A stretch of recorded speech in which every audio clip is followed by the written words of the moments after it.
હાલ તો મતદાર યાદી સુધારણાનો કાર્યક્રમ ચાલી રહ્યો છે અને કાચી યાદી બની ગઈ છે.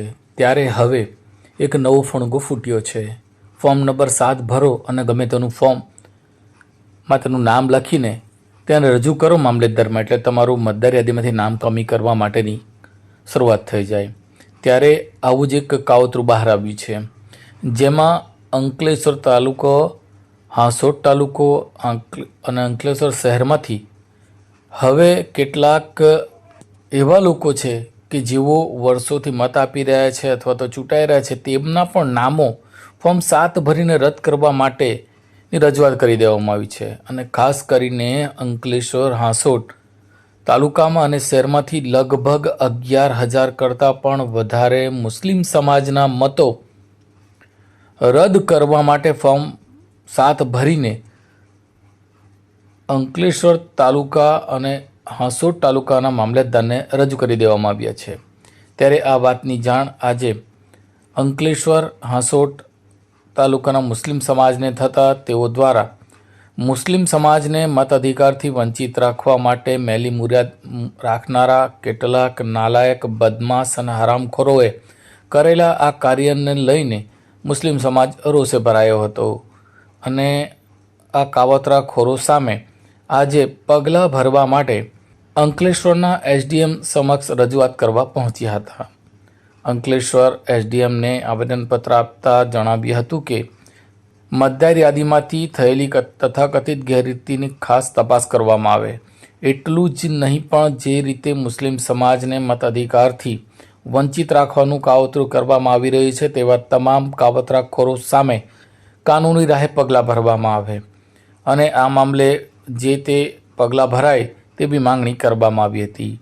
આજે અંકલેશ્વર અને હાંસોટના મુસ્લિમ આગેવાનો મામલતદાર કચેરી અને પ્રાંત કચેરી ખાતે પહોંચ્યા હતા, જેમાં વસીમ ફળવાળા, શરીફ કાનુંગા, ફારૂકભાઈ શેખ, રફીક ઝઘડિયાવાલા, જહાંગીર ખાન પઠાણ સહિતના આગેવાનો પહોંચ્યા હતા. તેઓ દ્વારા એસડીએમને રજૂઆત કરવામાં આવી હતી કે છેલ્લા 7 ટર્મથી ચૂંટાતા નગરસેવક અને હાલના વિપક્ષના નેતા જહાંગીર ખાન પઠાણ, કે જેઓ નગરસેવક પણ છે અને વિપક્ષના નેતા છે, તેમનું ફોર્મ પણ રદ કરવા માટેની રજૂઆત કરી દેવામાં આવી છે. બીજી તરફ 20 વર્ષથી ચૂંટાતા અને સિનિયર આગેવાન એવા રફીક ઝઘડિયાવાલાનું ફોર્મ રદ કરવા માટેને પણ ફોર્મ 7 ભરીને આપવામાં આવ્યું છે.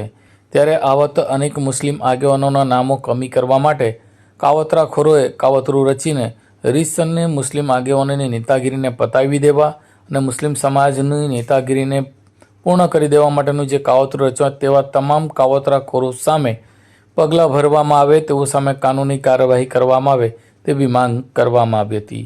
ત્યારે હવે તો હદ થાય છે કે હારની બીકે કેટલાક એવા ષડયંત્રકારી અને લુચ્ચા લોકો દ્વારા હવે નગરપાલિકાના ચૂંટાયેલા નગરસેવકોના નામ પણ કમી કરવા માટે ફોર્મ રજૂ કરી દેવામાં આવ્યા છે. તો હાલ હવે જોવાનું રહ્યું કે આ મામલે વહીવટી તંત્ર શું કરે છે.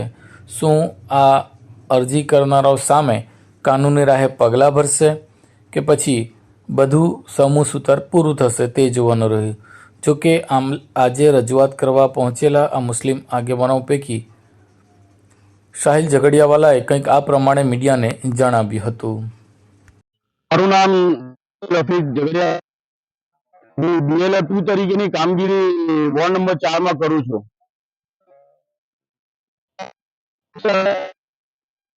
એસઆઈઆર ની પ્રક્રિયામાંથી જ્યારે બધા પસાર થઈ ચૂક્યા, તેમ છતાં કેટલાક ષડયંત્રકારીઓ દ્વારા એક ષડયંત્રની રચના કરવામાં આવી, જેને લોકશાહીનો હનન થયું છે.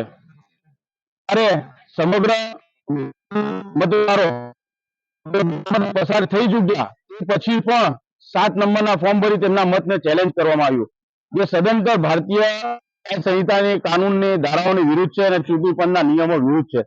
છતાં તંત્ર દ્વારા એ ફોર્મ સ્વીકારવામાં આવ્યા છે. કેટલાક BLO 2 જે ભારતીય જનતા પાર્ટી દ્વારા નિમેલા છે, તેમને અમે ફોન કર્યો હતો. તેઓ દ્વારા એવું કહેવામાં આવ્યું છે કે અમે કોઈ ફોર્મ ભર્યા નથી, છતાં તંત્ર એની ઉપર કોઈ પગલાં લેવા તૈયાર નથી, ફક્ત અને ફક્ત સાંત્વના આપવાનો પ્રયાસ કરે છે.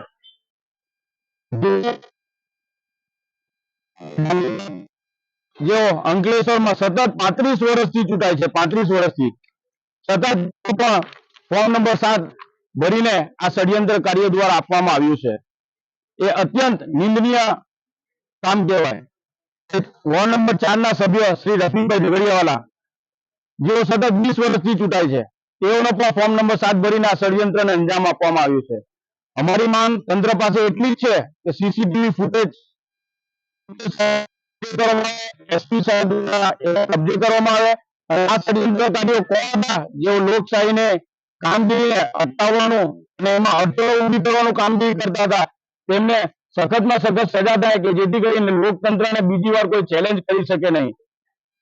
પરંતુ અત્યાર સુધી અમે રજૂઆતો કરતા આવ્યા છે, ફક્ત અને ફક્ત અમને સાંત્વના મળે છે અને સ્થળ ઉપર બીએલઓ દ્વારા કામગીરી કરવાની શરૂઆત કરવામાં આવી છે.